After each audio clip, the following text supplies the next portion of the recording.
The Walking Dead, Season 5, Episode 3, Four Walls and a Roof. Well, hello, my brothers and sisters of the Nerd Nation. I, as always, am Jim, and I'm here to bring you another review on the awesome and epic and just really, really good so far season, of course, of The Walking Dead. This review does contain spoilers for those that are not aware. I spoiled the shit out of it, so if you have not seen the episode, please do so, and then feel free to come back and watch the review after that as I talk about many of the different things that happen throughout the episode. This is, of course, for Season 5, Episode 3, Four Walls and a Roof. And immediately piggybacking off of the events of last episode, where at the end, Bob was out in the woods, he was kind of crying. He was marking what looked like the marks that Morgan were following at the end of episode 1 of this season. It looked as if he was marking a tree. I don't know if maybe there's some kind of connection that we'll find out later on between them. Morgan was not seen in this episode. However, Bob was grabbed, obviously, by the termites, as I like to lovingly refer to them as. And of course woke up and found that his leg had been amputated, and that they were actually sitting there eating it. That's how things left off, and things pick up right there. And what's great for me is that very, very few times am I excited about seeing something because I know that there was a similar storyline or thread in the comic book.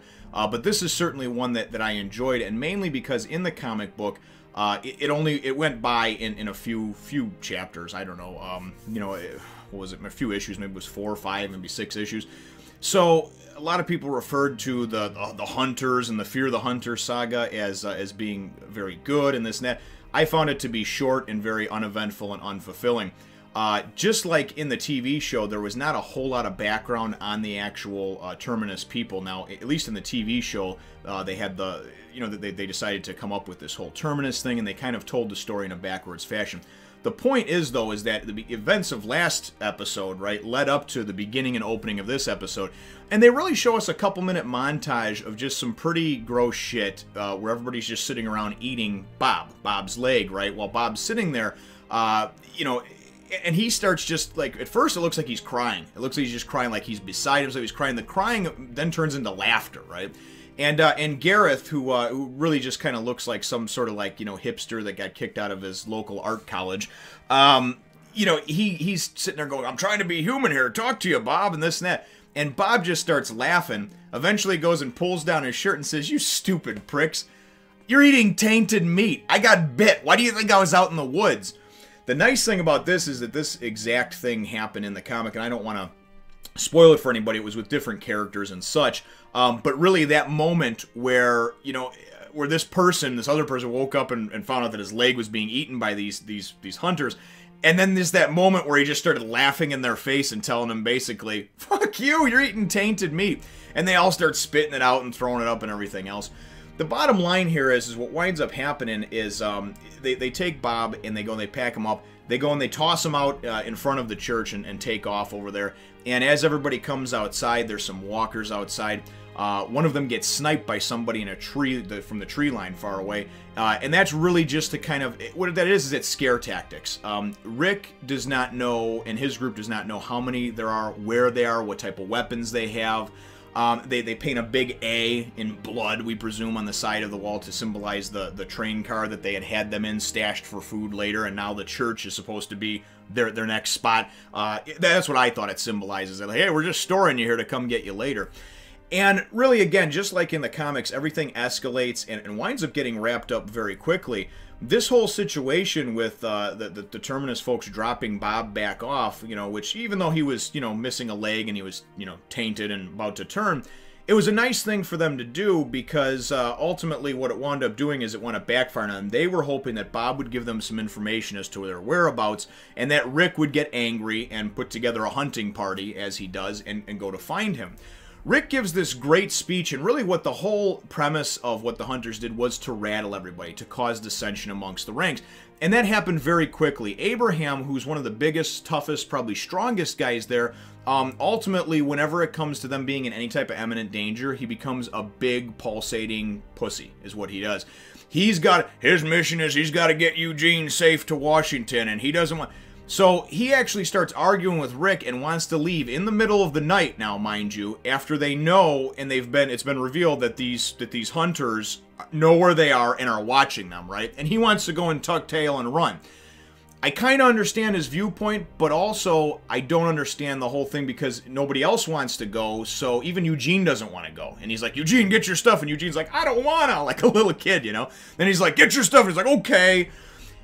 And you can tell that nobody really agrees with him. They eventually wind up making a deal with him and saying, listen, hang around here for a half a day, then we'll all go together. But Carol and Daryl, of course, are missing. They wind up leaving, and we presume following the car that we think that was the one that has taken Beth from last season. And they're gone. Rick doesn't want to go anywhere. Rick wants to make sure he takes care of these people. And really, Rick is as psychotic as he can be, and he needs to get sometimes. Rick is the voice of reason. Now, when they wound up getting out of Terminus, what did he say? Let's grab the guns, go back and pick them off from the fence line, and take them out. They do not live. They do not deserve to live. And everybody thought, well, it's just a vendetta. It's a vengeance thing. It's just Rick being bloodthirsty. No, it was Rick being smart. Now look what happened. Now, Bob was going to turn anyway, granted. But now they've got their people splitting up. Bob has been, was taken, then was returned, his leg was missing, all the shit that he went through, all because nobody wanted to go and man up and just listen to Rick and say, hey, listen, these people are not good.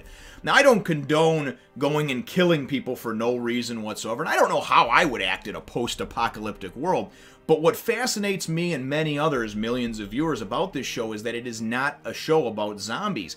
It really is a show. It's a soap opera, okay, first of all. That's what it's about, the relationships and the characters and how people act and react to a post-apocalyptic world. That's exactly what it is.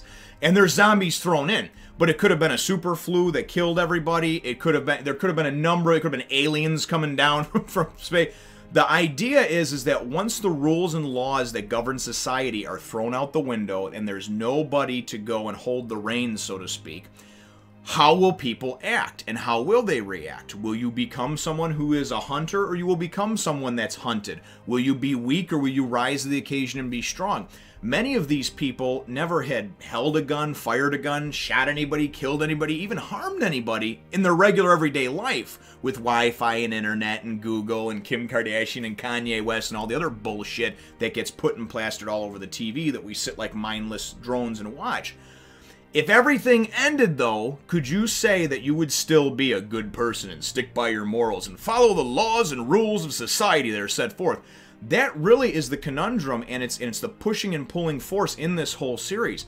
The shit that Shane was doing in seasons 1 and 2 is exactly what Rick's doing now, and he's evolved into. He just wasn't ready to do it a year or two ago, and then Shane was condemned for that type of forward thinking of, hey, listen, it's kill or be killed out here, buddy. It's not time to go and try to make best friends with people. So, anyway, I really do like the whole premise of the show and how it does show how people can lose themselves, And Bob, it's unfortunate that they took this character and they built him up. I didn't trust him for the first half of last season. By the second half of last season, I started to like him. Then when he was featured front and center in that one episode towards the end of last season, I really started to like the guy. And the beginning of this season, really liked him, his character development, everything. Was it a necessary evil to kill a main character? Not really. You don't really need to kill people as often as a lot of the comic book fans. You don't need to up the blood and gore factor. There's really no point in it. We get it. It's a brutal world. The showrunners and the producers keep trying to do it, though, just because they believe that they need to one-up the scare factor, the gore factor, the shock value, and it doesn't need to be done, in my opinion. But it is what it is. Bob, unfortunately, we know is not going to make it through the next couple of days. Sasha's by his side, and really, you got to commend and admire Bob because his outlook, man, his personality is always just so sunny and bright, man. Here is a guy who was lost, right, and he was living in sorrow and just day to day, just existing, drinking, by himself, alone, had gotten separated from a couple of groups. Not separated, but the groups had gotten killed or whatever. And here's a guy who thinks he's cursed because of that, right? And then he goes and he finds friendship, he finds community, he finds family, right? And then unfortunately it's all taken away from him when he gets bit and then when he's ultimately kidnapped and then dropped back off by the hunters. But even with his imminent death coming up, Bob is still one of the most positive, smiley, happy dudes that you can possibly imagine. And that's how all of us should really try, or at least strive to be, you know? The world does kick you in the nuts every now and then, and a lot of times for us, more often times than not, but it's how we react to it. And if we can still go and smile and have a positive outlook for the others around us, for our children, for our mothers, our fathers, our brothers, our sisters, you know. The episode itself, though, Rick winds up coming up with this plan, and Glenn and Maggie basically go, and Glenn diffuses the situation between Abraham and Rick when they're arguing and fighting about who's going to leave, who's not, who's going to take the short bus, who's not, and talks Abraham into staying. And then we hear the kind of tail end of this plan that Abraham says, it's going to take balls and blah, blah, blah. So what happens is Rick and company go in this great scene where it's a shot where you see the church, and you see Michonne, and you see Rick, and you see Sasha, and you see Abraham, and they're all their warriors. They're heavy hitters, right? And they're all sneaking out of the church to go and to find this school where Father Gabriel has told them that the termites are going to be, right? That the hunters are. The hunters were waiting for that, and they go and come in and break in the door, and basically this really long, drawn-out scene, everybody's in the back rooms hiding still. Carl and the baby, and Tyrese, the babysitter, and Father Gabriel, and all that sort of thing, right? They're all in the back rooms, and as these termites, as I like to call them, these hunters, there's 5 or 6 of them, 6 I believe, they're moving forward through, and Gareth is the one talking, right? He's trying to be the salesman, you know. Oh, and if you just come out, it'll be easier. We know you're here. We saw everybody else leave, and he names off everybody who's still there, you know. And there's this great moment of suspense and buildup because this particular part, at least where it happened, was not at all how the comics happened. So that's where I like where they throw you a curveball. You don't know what's coming if you're a comic book reader, and that's good. Trust me, relish in the fact that you can watch something and not know every plot device, twist, turn, everything else. And really for me, the action that was in the middle of this was just great. As they're about to bust open the door, and you think that Rick and them are off doing what they're doing, you know, that they're looking for them while they're here looking for them. All of a sudden, man, out of the shadows, out of the darkness, from a silencer, 2 of the guys just get shot in the head and drop. Gareth goes and turns around, tries to talk his way out of it. We still have the advantage. Next thing you know, bing, his fingers get blown off, right? Rick comes stepping out of the darkness, and he's got his gun with a silencer on it, and he's just got that great look at that, just with the hair and the beard and everything. This just looks like the guy that you want leading you as your general into war, man. He comes out of the shadows. The cinematography, the camera work was so wonderfully done. And really, the bottom line here is they wind up brutally massacring these termites, or whatever, these hunters that are still left. Rick does keep his promise that he made from a couple episodes ago, and I like the role reversal too. In the first episode, Rick was bound and gagged on his knees, right? And Gareth was kind of standing over him with his little clipboard and talking to him and this and that about what's going to happen, what's not going to happen. And here, Gareth is now on his knees with his fingers blown off, bleeding, knowing that his imminent death is coming. And Rick is standing over him, and I love how it is. He's pleading for his life. We could just go our separate ways, and we'd never have to run into each other again. And Rick goes, "Yeah, but you'd run into somebody." And Rick's point is that I'm not going to leave you alive to go and run into somebody else and go and kill, capture and then murder and eat them, right? And Rick goes and says, "Besides, I got a promise that I made you." And he pulls out that red-handled machete, and he doesn't go and hack his head off, man. Boy, he goes ham on him and just keeps going into him. He lays into him so he feels every slice, and eventually dies.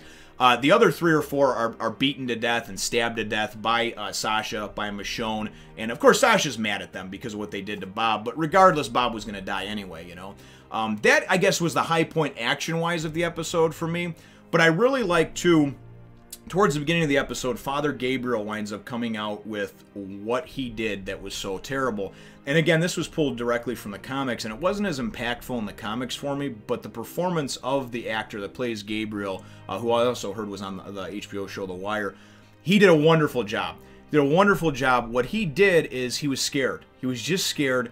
And when things started going bad and the bombings in Atlanta happened and everything else, a lot of people that were in his church, and whatnot, a lot of patrons of the church and what have you in the church family came to him, families, mothers, wives, husbands, brothers, sons, daughters, and wanted sanctuary, and he wouldn't open the doors. He sat in there and listened to their screams as the dead came and pulled them apart, and an infection spread, and one spread to the next. And that was his crime. But to see how broken he is and how beside himself he is over it because he wasn't strong enough to move on and to be part of this world, it really is touching and it's moving. I don't agree with anything that he did, but could I see myself doing something like that out of fear? Sure. Fear does crazy things to us, right? And you see the resentment that he has, not the resentment, the remorse that he has in his eyes and his voice. I mean, he truly believes that that's why everybody was sent here to him, was because he's now damned and he's going to be in hell and he really shouldn't live, you know. And that's why he was going to give himself up at the food bank. So just expertly, wonderfully done, a marvelously crafted tale, I think. Really, after the massacre, the whole name of this episode was Four Walls and a Roof, right? Which basically a lot of people refer to as, people say, you got a great house. It's just four walls and a roof. A lot of times they'll just say, this is just a place. This is just where I reside, I dwell right now. And that's kind of the moniker that they use in this, because when Father Gabriel comes out and sees just the massacre that happened in the church, he says, this is a place of God. This is a holy place, you know? And Maggie goes, and mind you, Maggie and Glenn and some of the others that were looking onto this, they looked on in fear of just the brutality that was happening there to these. The hunters deserved to die, I think, but to brutally kill them the way they did, that was for personal pleasure, you know? And that's what I looked at it like. But anyway, that all aside, Maggie goes and she says, no, it's not. It's just four walls and a roof. And what I liked about that is that it's like, listen, buddy, you know, this may have been a holy place at one time, but right now it is. It's four walls and a roof. It's shelter for anybody that wants to get out of the apocalypse, the zombies that are the dead that are walking and have arisen and that are just wandering around everywhere, you know. So the story with the hunters wrapped up fast, a little bit faster than I actually thought. I was thinking they were going to leave us hanging, build up the suspense in this episode, and then the next episode I was thinking they would go to what happened with Daryl and Carol and the whole Beth storyline and leave us hanging like they did last year with the governor for an episode or two and then come back to the hunters. But the hunters were pretty much introduced and dispatched very quickly. The whole Terminus thing I thought was going to escalate out over 4 to 8 episodes this year. And it really did. It went by very quickly. Terminus fell in the first episode. The second episode was, you know, kind of filling some of the gaps in between, introducing Father Gabriel. And then, of course, the hunters being a threat at the end of the episode. But by the middle of this episode, they were all dead. You know, just completely done and gone. Michonne gets her sword back. One of the Terminus fellas had her sword. So that obviously was good. As much as she liked to say that she didn't miss it, you could just kind of tell that it was like an old friend that she missed. And the other thing, too, again, is Bob, you know, and the whole situation with him. Sasha, of course, just doesn't understand how he can be so happy and whatnot in his time of just about to die. And the thing that he winds up going and imparting to her is that you can always smile, man. You can always be happy, you know. I had a dream, and in the dream, you were smiling. She starts smiling. He goes, there you go. And then he winds up talking to Rick right before everything ends for him. And I thought it was great. He talked to Rick and he thanked him for taking him in, for making him feel part of a family, like part of a family again, for watching out for him, for being that good man. And he's trying to let Rick know, just like Herschel did, just like Dale did, don't lose yourself, man. Don't lose yourself, because eventually this nightmare is going to end. And I really like how he said that. He's like, nightmares eventually end.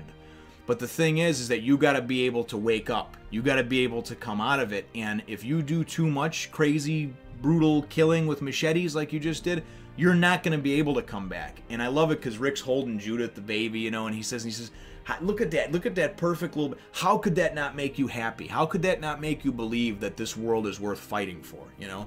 And I thought it was awesome.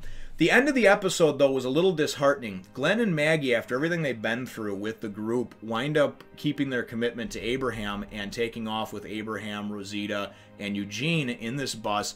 Now, there's a map that's given to Rick as well, because Rick and them they vowed to come and follow them and catch up with them. They just need to find out what happened to Daryl and Carol. Remember, that's their family, right? And you know, and Abraham says, okay, we'll keep on this route as long as we can until we can't anymore. But here's the situation. This is the end goal. He gives him the map, you know. And I thought it was a nice touch too, because he winds up putting a note on the bottom of the map, and he says, sorry for being an asshole. You know, really hope to see you there in Washington. You know, the new world, or the world itself, needs someone like Rick Grimes, you know. And I thought that was a nice nod and a nice tip of the cap that Abraham gave to him. They're both alpha males, and it's hard to grudgingly admit that, you know, that this guy's good too, you know, but Abraham did. He just went and admitted, hey, his dick's as big as mine, you know. So very, very good stuff. At the end of the episode, though, the kind of cliffhanger shocker, I guess you would say, is all of a sudden Michonne's sitting outside chilling, talking with Father Gabriel. They hear a rustling in the woods. Father Gabriel runs inside, you know, and because he has to change his underwear. He's scared of everything, his own shadow. Michonne walks over by the trees, and who walks out of the trees? Not a zombie, you know, it's not a walker, right? It's Daryl. And everybody's lovable redneck. He winds up walking out of the woods, and he says something to the effect of, "We followed the car that took Beth," and then he goes and says, "Come on out." And I know it's not Beth or Carol, at least I don't believe it is, because if it was one of them, they would have just came out with him, right? So I think that we're going to get a kind of a flashback situation, maybe, or maybe we're going to find out that Daryl and Carol found out where this was. Something happened and Carol was captured, but he was able to get out with somebody else maybe, and he came back to grab the group to go and regroup and go back in there. Or maybe the entire thing is going to be told through a flashback, and the end result of it is that Carol and or Beth didn't make it out and died, you know. So certainly hope that's not the case, because I do like both of those characters and they're growing on me, but I think it's a nice storyline and it's a great departure from the comics, so you don't know what's coming. So overall, an excellent episode, and to tell you the truth, this season has been just marvelous for me so far, for me personally, just masterful. The episode itself, though, my episode question for you, brothers and sisters, is, do you think that Rick and the gang needed to be as brutal as they were with the hunters? Do you think it was a necessary evil, or do you think they went a little too far? You know, I mean, Rick says, because he says, "Why, you could have just shot us." Gareth says right before he's going to die, you know, and he's pleading for his life, says, "You could have just shot us." And Rick says, "We didn't want to waste the bullets." Now, that's cute, saying, you know, it's a great way of demeaning the person, saying you're not even worth a bullet. But in reality, they wanted to hack him up and feel good about hacking him up, which, like I said, I don't know if that's the right or the wrong thing. So weigh in on that in the comments down below. Feel free to hit the thumbs up, the like button if you should think that I deserve it, and subscribe if you haven't done so already. We will look forward to catching all of you in the next one, Nation. Thanks for watching. Remember to check me out on the Twitter and Facebook and my other channels.